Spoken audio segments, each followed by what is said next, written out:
The mainstream media, out of either ignorance or a fear of Donald Trump's crackdown on free speech, has completely failed to cover his cognitive decline. It is so obvious at this point that you don't even need to cover it. As long as you are following Donald Trump around and capturing the video and audio coming out of him every day, he makes it abundantly clear. And he did so at a press event today in the Oval Office when he had to be saved once again by his handlers because his brain is so broken. And not only that, but what he said right before he was saved is a sweet little bit of irony that we are going to get into. But before we do, if I could quickly ask you to leave a like on this video, and if you haven't already and you enjoy our channel, to hit that subscribe button because it goes a long way in supporting our work. Now, before we get into how Donald Trump had to be saved by his handlers, I want to see him talking about the issue of the moment, the reason we are so loud on this show, his attack on free speech. Free speech this week.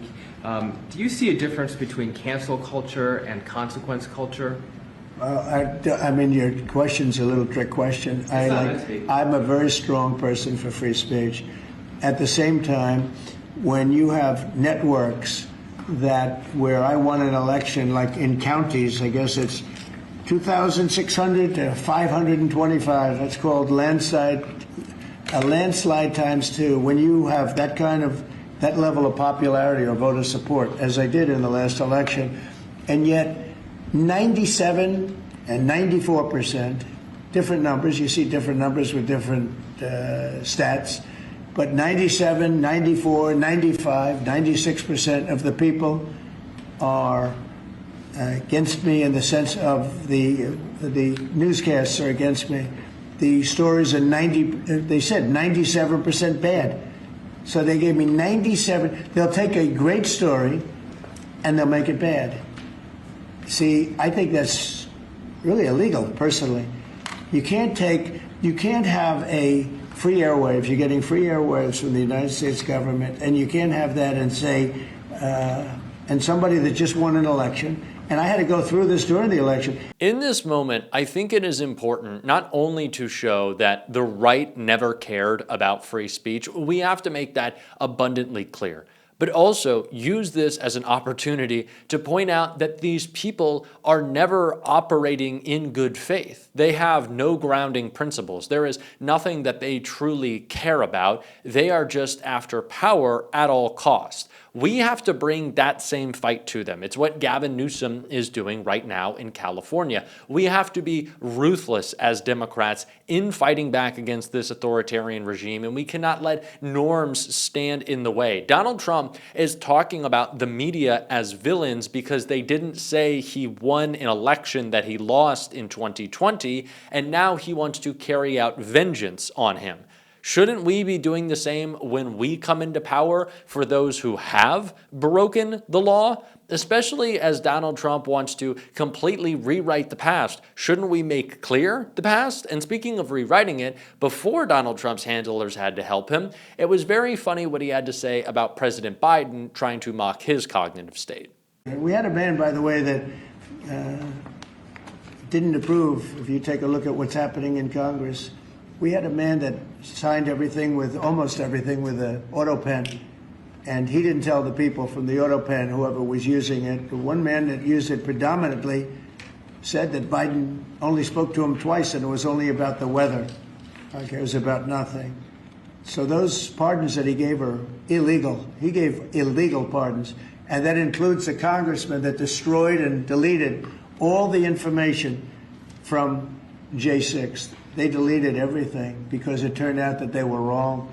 There is, of course, a myriad of reasons why Donald Trump is constantly talking about the auto pen. The first is because he wants to discredit anything Joe Biden ever did and claim it for himself. We see infrastructure projects that were made possible by funding passed under the Biden administration. Donald Trump is now claiming credit for them.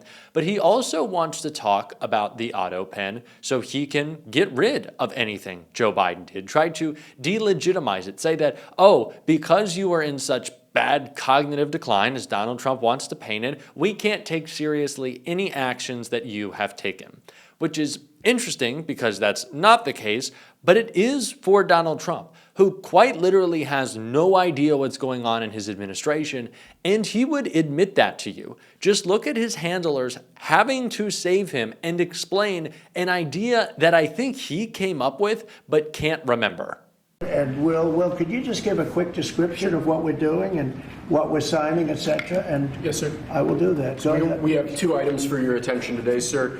A major focus of your administration has been shifting the conversation and shifting the policy dynamics around the issue of immigration, closing the border, preventing illegal immigration, but also, as is the case with the executive order in front of you, opening new pathways for truly extraordinary people to come contribute to America instead of taking away from. Now, I'm going to cut it off there because I don't need to hear any more ranting and rambling about the gold card, whatever the fuck that even means. But I think it's important to recognize that this, months ago, was Donald Trump's idiotic idea. And now he can't remember it. All of this legislation has to be explained to him. All of these executive orders have to be explained to him. Donald Trump is merely a vessel for Stephen Miller to carry out his racist deportation raids, for J.D. Vance to try to climb the ladder of power. Donald Trump doesn't know what's happening. And it's so funny, or I guess I should say sad, in the context of him saying that Joe Biden's presidency should be null and void because Trump claims he had no idea what was going on, when in fact Trump's own handlers have to save him from saying the wrong words about what should be his executive action because he doesn't understand it. It is important to note the corporate players and the insiders in the White House controlling what is essentially a limp, lard-filled puppet of Donald Trump. They're literally putting makeup on the man. Like he is a tool for them. Sure, there are aspects of this administration that Donald Trump is very focused on. Right? There's obviously Donald Trump's crackdowns on speech because he's furious if anyone would make fun of dear leader. But to some extent, largely all of what he has done has been ceremonial. Donald Trump is making the White House uglier with renovations. He's calling it the Gulf of America. The real nitty-gritty policy, Donald Trump can't read, so he can't understand. That is the work of the billionaires who bought this administration and the people in it actually running the show. And why is that important to point out? Because it shows that Donald Trump is in cognitive decline. He is more unstable than ever, and you can see it when he just essentially implodes attacking this reporter. Mr. President, when are you going to give details? We're going to be going into New York too. Mr. President, and we're going to be going in quiet. You're really obnoxious. I'm not obnoxious, but I'm trying to ask you, what about your plans you are for really Memphis? Obnoxious. I'm not obnoxious, but I am asking, what are your plans for Memphis? Many people want I'm not going to talk to you until I call on you. What are your plans So, for Memphis, who Mr. else? President? Yeah, go ahead. Yeah, I just want to settle this free speech question because you've said that you restored free speech in America. Yeah. If there is anyone in America who needs to shut the fuck up because they are so obnoxious and we are tired of hearing from them, it is Donald Trump. So for him to say that to a reporter, miss me with that, please. We are tired of hearing your voice, Donald. So if we could just silence it. And this is the guy who's talking about how great he is for free speech, and he tried to right here. George Slobodanopoulos had to pay $16 million to me because of what he said. And that's ABC. You had to pay more than that. Your network had to pay more than that. So I think it's very sad. But I think that reporting has to be at least accurate to an extent. Again, when somebody is given 97% of the stories are bad about a person, that's no longer free speech. That's no longer, that's just cheating. And they cheat. And they become really members of the Democrat National Committee. That's what they are. Wait a second.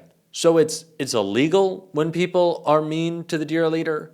I don't know if y'all watched The Daily Show last night and the mockery, the incredible mockery put on display by Jon Stewart. I would go check it out after this or watch another one of my videos. I don't know if I'm as great as Jon Stewart, but hopefully we still have a connection here. And you're not cheating on me with John, even though I'd say it's fine.